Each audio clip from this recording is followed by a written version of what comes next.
avec pour thème ce soir de l'émission Histoire et manipulation de l'histoire. Ce soir avec moi j'ai deux invités. Tout d'abord monsieur Jean-Marcel Gauget qui est professeur à la faculté d'histoire de Perpignan. Bonsoir.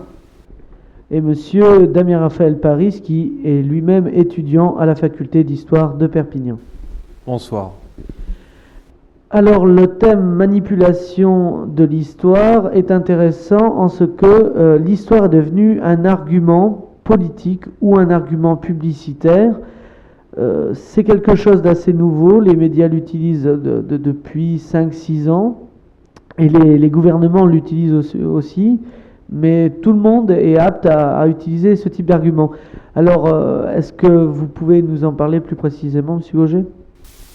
Mais il est logique que pour un gouvernement d'utiliser l'histoire pour argumenter, puisque à l'intérieur de chaque nation, l'histoire est productrice de mythes et que les mythes nationaux servent avant tout à légitimer l'existence d'un pouvoir.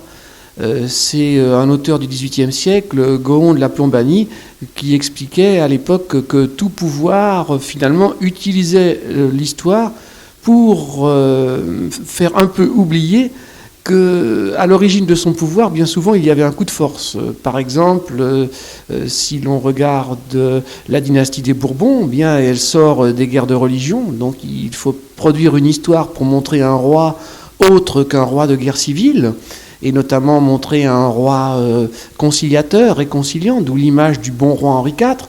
Et puis on a un peu la même chose avec les Capétiens directs qui descendent du Capet. Or, Hugues Capet a été élu roi de France par les barons à la place du dernier carolingien français. Et là encore, il y a un coup de force. Et l'histoire sert à recréer un mythe qui, finalement, aux yeux de Gohon de la Plombanie, escamote ce coup de force initial. Et je pourrais dire que pour la démocratie française à l'heure actuelle, eh bien, l'histoire sert à rendre peut-être plus vivable et acceptable cette rupture brutale que fut la Révolution française. L'histoire, Damien, vous en faites, et vous suivez à la télé l'interaction de l'histoire et de l'actualité. Et quel est votre commentaire à ce propos ?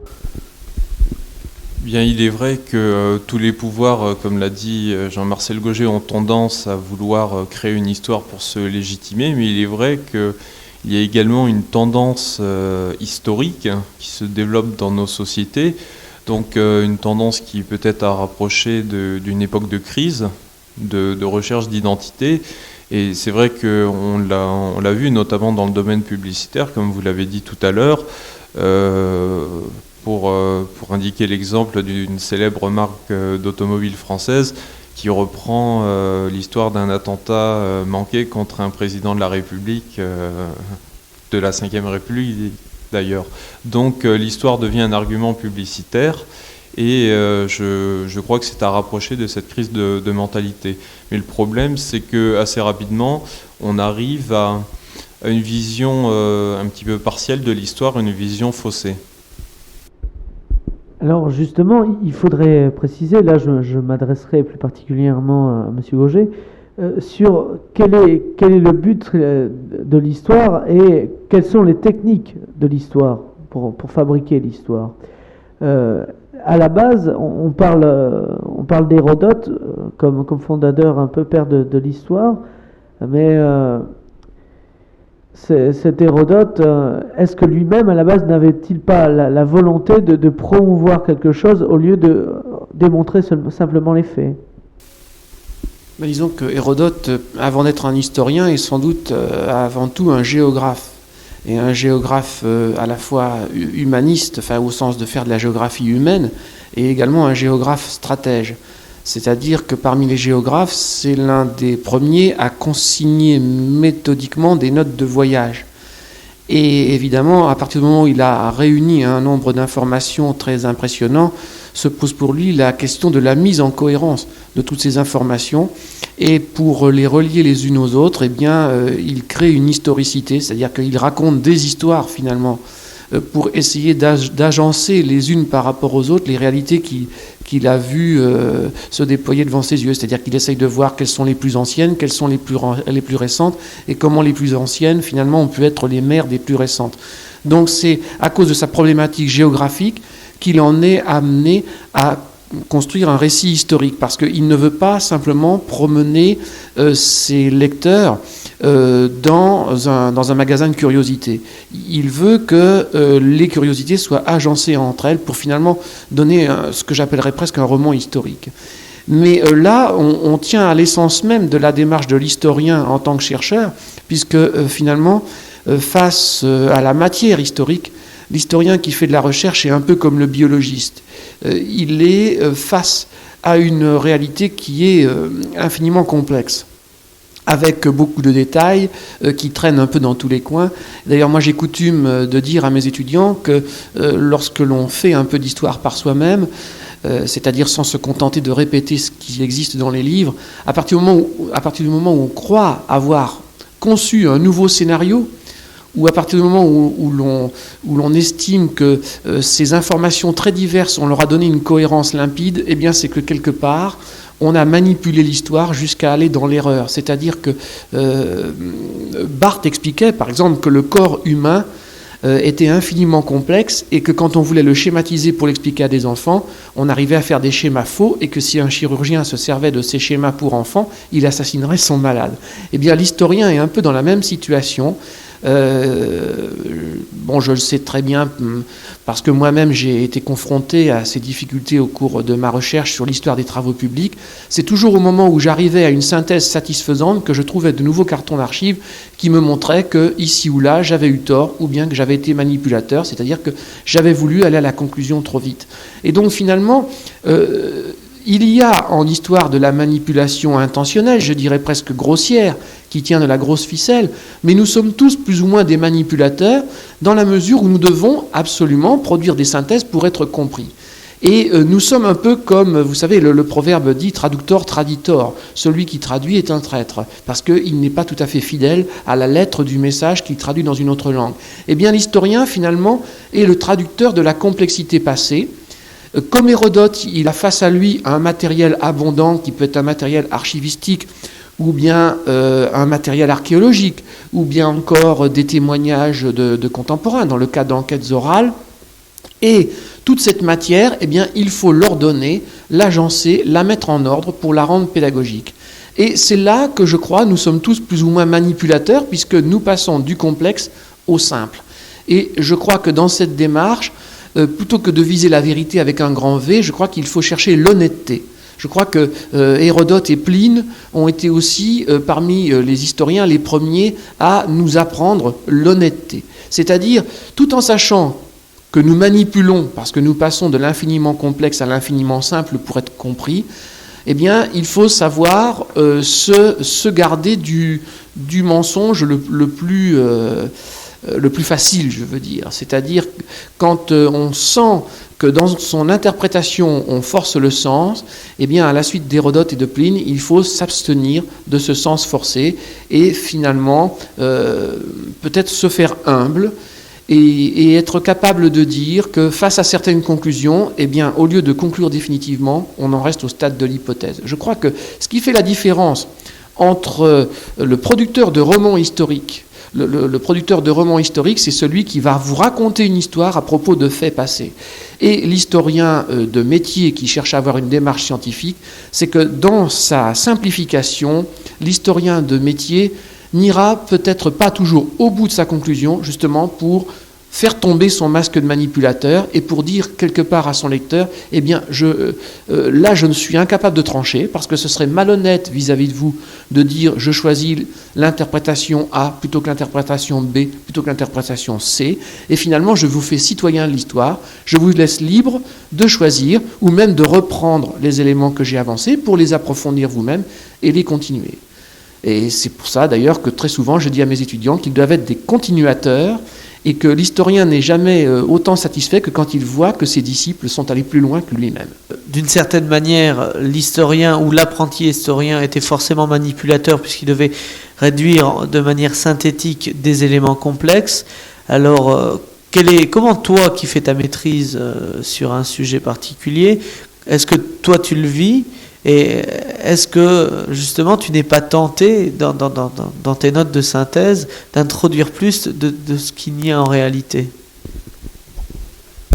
Bien, d'abord reprendre la question de savoir qui fait l'histoire. Au départ, on l'a vu, on a pris l'exemple d'Hérodote, mais jusqu'à encore très récemment, les historiographes sont en même temps les acteurs de l'histoire. Hérodote est un personnage important de son époque. Et Joinville, qui va écrire la vie de Saint-Louis, est aussi un personnage important, donc qui est à la fois juge et partie. Et c'est une des raisons pour laquelle il y a souvent eu ce doute sur l'interprétation, sur la véracité de la chose historique. Et ça va continuer extrêmement longtemps, puisque jusqu'à Thiers, qui est en même temps le personnage éminent que l'on sait, mais aussi l'historien du consulat et de la Révolution, eh bien, il y a toujours cette ambivalence entre l'acteur et, en quelque sorte, entre le juge et la partie. Aujourd'hui, où l'histoire a officiellement vocation à être une science totale, est-ce qu'on peut réellement arriver à une objectivité totale? Alors là, c'est quasiment une question philosophique. Est-ce que la vérité existe? Personnellement, je ne le crois pas. Pour la bonne raison, pour revenir précisément à mon sujet d'étude, lorsqu'on travaille sur un thème, il faut avoir une certaine sympathie vis-à-vis du sujet. Une sympathie critique, une sympathie raisonnée, mais un intérêt. On aurait du mal à travailler au minimum 1 an, voire des années, sur un sujet qui ne vous inspire absolument pas. Et donc cette sympathie introduit obligatoirement une certaine tendance à juger les choses ou à rechercher dans la masse de renseignements des éléments qui vont plus ou moins accréditer la thèse que l'on veut défendre. Alors le problème de l'historien est toujours là, c'est de remettre de la distance entre lui et son sujet. Présenter les choses de manière extrêmement fouillée, et pour ça, encore une fois, il faut avoir une bonne connaissance du sujet, donc connaître les acteurs, aller vraiment au plus près de ce qui peut ressembler à la vérité, mais en même temps toujours garder cette distance. Quelle différenciation feriez-vous finalement entre l'histoire, qui est la science, et l'utilisation qu'on en fait, qu'on pourrait appeler la propagande? Bien, la propagande intervient quand elle cherche à aller au-delà du mythe historique, puisque nous fonctionnons tous sur des mythes historiques. Bon, l'exemple le plus connu, c'est la franc-maçonnerie qui développe toute sa philosophie sur un certain nombre de mythes historiques et sur une réécriture de l'histoire de façon romancée. Bon, mais cette réécriture romancée, dans le cas de la franc-maçonnerie, est en même temps porteuse d'enseignement. C'est une histoire réécrite pour véhiculer une sagesse, beaucoup plus qu'une vérité matérielle. Il s'agit là d'atteindre des vérités spirituelles, ce que les maçons ressentent comme des vérités spirituelles. Bien. Donc là, on fonctionne dans le mythe. On ne peut pas réellement parler de propagande. L'histoire devient propagande quand on va au-delà du mythe pour, cette fois-ci, manipuler les foules. C'est-à-dire que non seulement il y a une opération chirurgicale qui intervient sur le matériau historique, dont on ne va retenir que certains éléments pour fabriquer une histoire, mais cette histoire fonctionnera suivant ce que l'on peut appeler la psychologie du presse-bouton. C'est-à-dire que l'on retiendra, par exemple, d'une trame historique, les faits les plus émotionnels pour faire réagir une foule dans tel ou tel sens. C'est-à-dire qu'à ce moment-là, on va maquiller l'histoire pour provoquer des comportements. Je crois que c'est là que l'on peut parler de propagande. C'est-à-dire qu'on va produire une histoire en sélectionnant dans le matériau ce qui mettra en jeu le fameux mécanisme stimulus d'où réponse. Donc on aura une histoire stimulus qui amènera par exemple des foules à se rassembler le bras tendu à Nuremberg, ou qui amènera les foules à défendre jusqu'au bout Berlin contre les armées alliées. On le voit dans le fameux film qui a été tourné sous la direction de Goebbels en 1945, dont il a été question récemment à Arte. C'est quand même une chose assez incroyable quand on sait que les services de propagande du nazisme ont retiré du front 170 000 hommes pour aller tourner un film sur l'époque napoléonienne. Donc il s'agissait des généraux prussiens qui résistaient à l'invasion française. Et donc là, des batailles ont été tournées presque en grandeur réelle avec un nombre incroyable de figurants. Et donc Goebbels est allé enlever au front 170 000 hommes pour faire les figurants dans ce grand film qui montrait Gneisenau, le grand général prussien de l'époque napoléonienne, résister contre les Français, parce qu'il s'agissait finalement, à travers ce film, d'amener les Allemands à se battre jusqu'au bout pour l'hitlérisme, ce que visiblement ils n'avaient pas tellement envie de faire spontanément. D'ailleurs, il y a une comparaison qui serait intéressante à mener sur ce plan-là, puisque finalement, les services de propagande japonais n'ont pas eu besoin de ce genre de film pour que les kamikazes fassent très mal aux Américains à Okinawa. Mais justement, les Allemands étant des Occidentaux et non pas des samouraïs, eh bien, Goebbels a fabriqué ce film. Et là, je crois qu'on est en plein dans la propagande. On est à l'extrême de la propagande. Goebbels était un génie de la propagande, finalement. Est-ce qu'on ne se sert pas d'une certaine manière, dans l'histoire récente, d'une espèce d'histoire préfabriquée, je pense notamment à la guerre du Golfe, pour l'utiliser et influencer des masses de foule, en reprenant bien en arrière d'autres mythes historiques? Bien, là, je crois que nous n'avons pas encore assez de recul pour produire un jugement d'historien posé par rapport à ce qui s'est passé autour de la guerre du Golfe. Mais par rapport à l'histoire américaine, puisque c'est finalement les États-Unis qui sont au centre de cette affaire, lorsque nous aurons atteint le même décalage que celui qui nous sépare maintenant de l'ère Nixon, nous commençons à voir un peu plus clair sur ce qui s'est passé à l'époque du président Nixon, une situation d'ailleurs un peu paradoxale, un président qui est un excellent technicien de la politique, qui mérite une très bonne note de ce côté-là, mais qui doit quitter le pouvoir parce que, technicien habile, il est aussi un homme assez souvent sans scrupules. Et finalement, ça lui coûte une destitution sur un fait relativement secondaire, qui est le fait d'aller espionner l'adversaire politique pendant les élections. Il doit démissionner à cause de ce péché relativement véniel, mais parce qu'il paye pour des choses beaucoup plus graves qu'on n'a pas réussi à faire sortir. Et en politique étrangère, il apparaît clairement que l'administration Nixon a favorisé la généralisation de dictatures sanglantes en Amérique latine, y compris dans des pays qui avaient une longue tradition démocratique. Or, pour ce qui est de la guerre du Golfe, il semble, d'après ce qui commence à émerger, qu'une stratégie assez semblable aurait été utilisée pour jouer les pays les plus attachés à la tradition religieuse contre les pays arabes attachés aux méthodes laïques et donc suspects de sympathie pour l'Union soviétique ou pour la Russie, puisque malgré le changement URSS-Russie, la problématique reste la même. Et donc derrière la guerre du Golfe se trouverait toute une série de manipulations qui tendraient à montrer que finalement la diplomatie américaine a joué l'islamisme contre le laïcisme arabe. Et on aurait donc un peu la même configuration que celle que nous avions à l'époque de Nixon en Amérique latine. En Amérique latine, il s'agissait de soutenir n'importe quelle dictature pour écarter la fameuse menace que le Tché avait fait planer, c'est-à-dire transformer l'Amérique du Sud en nouveau Vietnam. Et les Américains étaient en train de se désengager du Vietnam dans des conditions qu'ils considéraient comme peu glorieuses, évidemment, n'avaient pas envie de rééditer la mésaventure.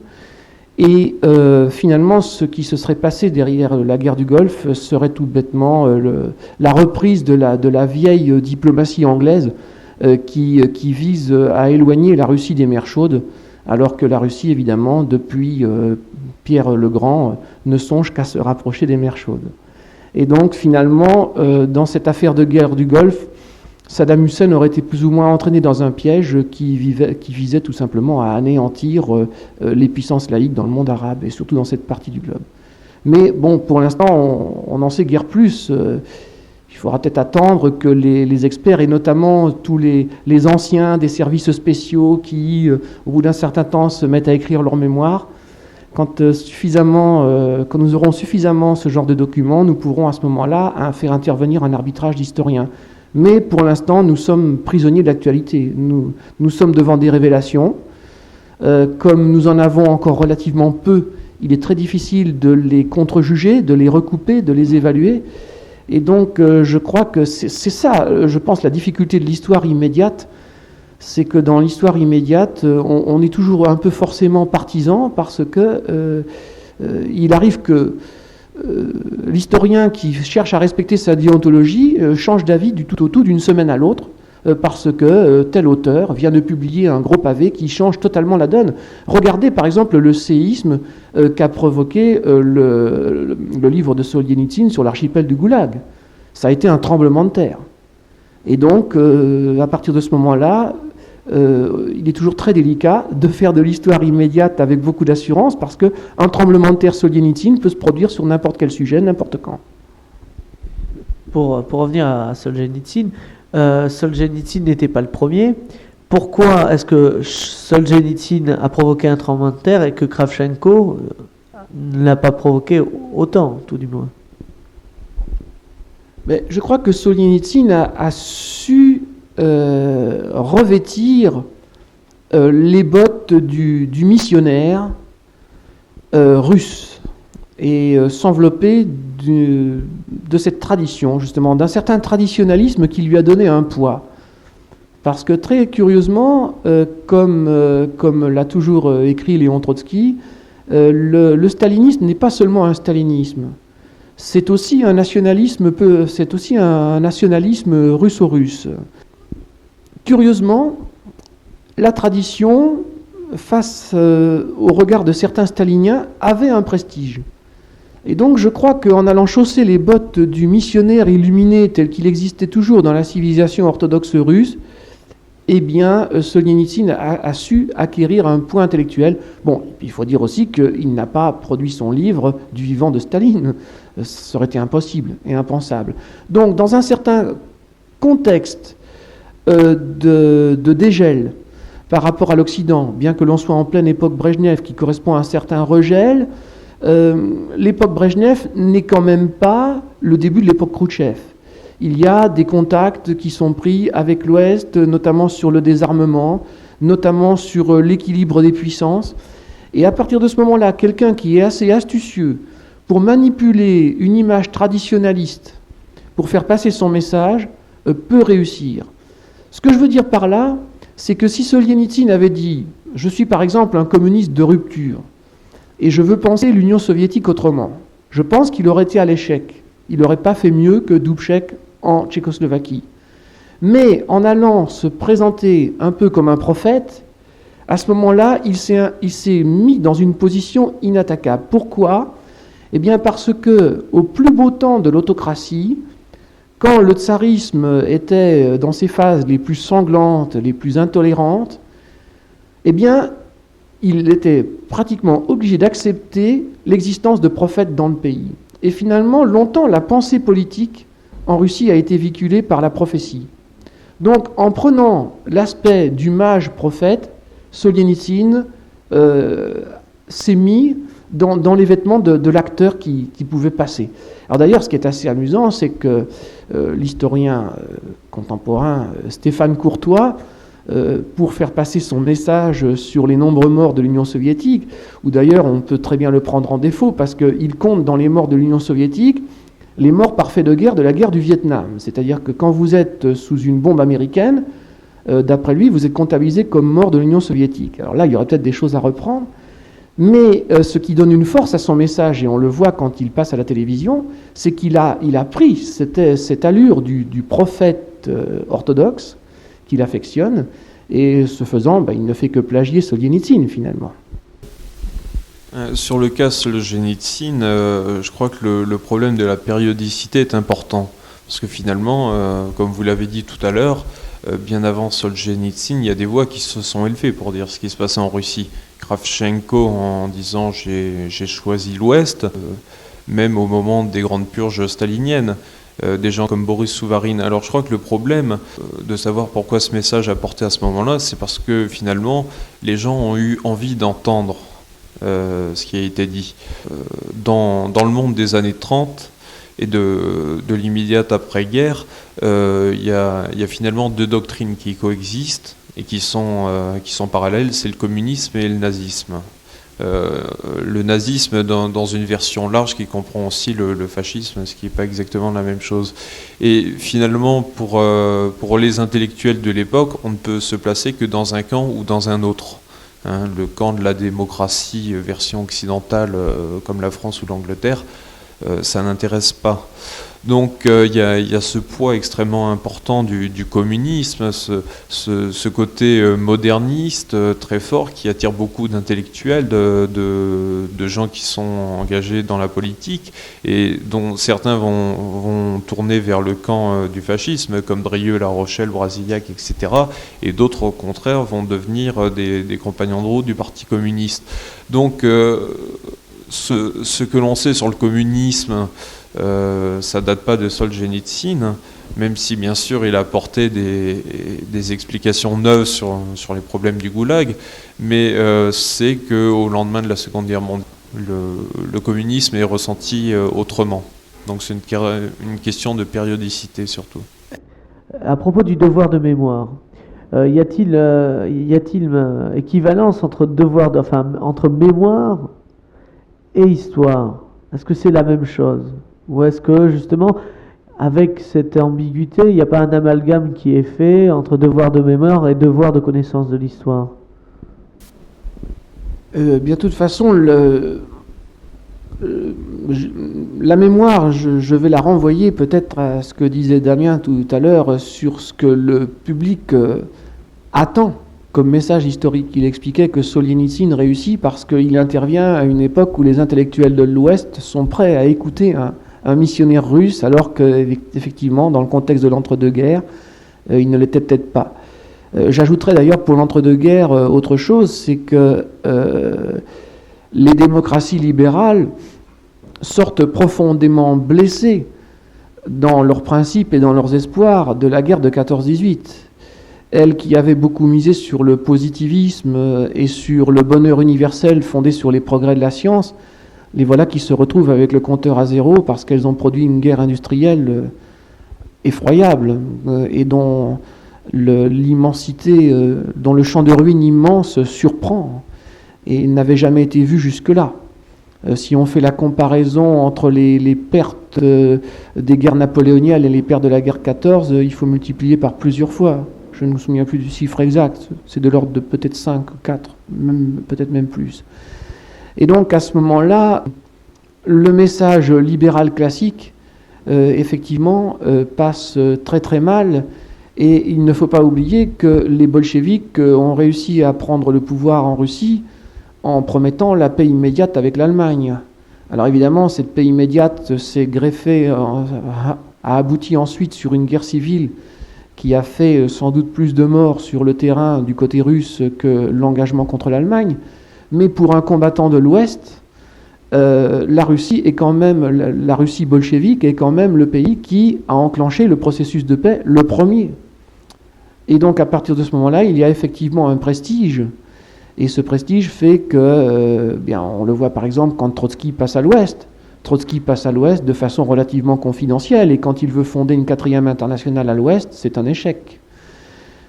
Donc Damien a tout à fait raison de dire que l'attente ou la non-attente du public est déterminante pour le succès ou l'échec d'une interprétation historique. Et c'est là que l'on voit bien que la mémoire, c'est-à-dire le client, est totalement différent du producteur d'histoire, de l'historien qui est le fabricant. Il y a un jeu d'offres et de demandes. Et alors, justement, moi j'avais beaucoup envie d'insister là-dessus parce que J'ai vécu cela en tant que pédagogue et en tant que professeur d'histoire.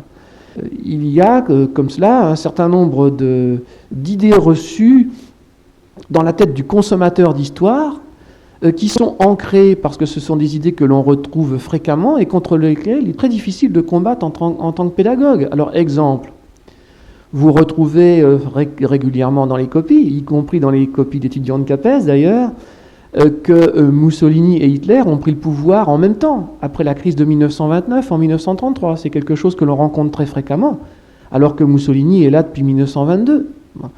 Même dans les jeux télévisés, on retrouve cette erreur très fréquente. Comme si finalement c'est la crise de 1929 qui avait fabriqué le fascisme ou l'hitlérisme, alors qu'en fait c'est beaucoup plus complexe. La Première Guerre mondiale et le nationalisme d'avant Première Guerre mondiale, à mon avis, sont les réels fabricants de ces deux phénomènes. Beaucoup plus que la crise de 1929, qui n'est que l'épiphénomène qui précipite la prise du pouvoir par la droite ultra-autoritaire. Autre exemple, j'explique une fois à un public féminin que la baisse de la natalité en France était antérieure à l'utilisation massive de la contraception orale en France. Bon, avec chiffres à l'appui, je représente des courbes, on en discute, elle l'étudie. Bon, 2 mois après, on refait un travail de synthèse et elles me redisent toutes que c'est la contraception orale qui a fait baisser la natalité. Des exemples comme ça, Alors, autre exemple récent, j'explique récemment à mes étudiants de CAPES que contrairement à ce que l'on raconte souvent, ce n'est pas le retrait des capitaux américains d'Allemagne qui a provoqué la prise du pouvoir par Hitler, par une sorte de jeu de dépit, puisque finalement, on voit des capitaux américains qui reviennent s'investir en Allemagne durant l'hiver 1930-1931. Ce qui est profondément responsable de la prise du pouvoir par Hitler, c'est la politique de déflation à tout crin qui est menée par le chancelier Brüning entre 1930 et 1932, alors que les prix ont tendance à baisser spontanément. Donc voilà quelqu'un, comme je le dis souvent, qui freine dans son véhicule alors que les roues bloquent, et qui à ce moment-là provoque une envolée du chômage. Cette envolée du chômage, par ricochet, provoque une progression très forte des extrêmes en Allemagne.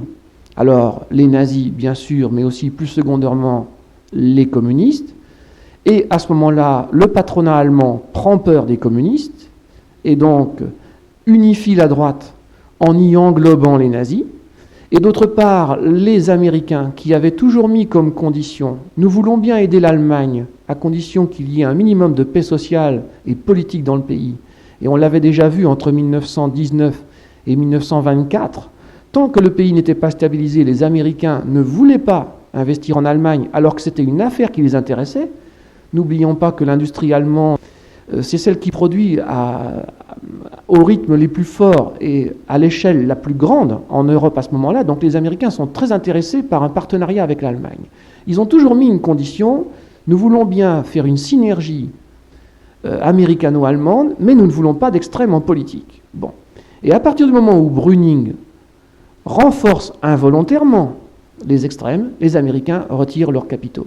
Donc on voit bien que ce ne sont pas les Américains qui, en retirant leurs capitaux en 1928-1929, ont provoqué la venue au pouvoir d'Hitler, mais un système beaucoup plus complexe qui allie à la fois l'économie, mais la psychologie économique, et aussi les liens entre la politique et l'économie. Alors je veux bien que tout cela soit un peu complexe, mais disons qu'en gros, j'avais expliqué à mes étudiants, si vous voulez, que ce n'était pas le retrait des capitaux américains qui, tel quel, brut, avait provoqué la venue au pouvoir d'Hitler.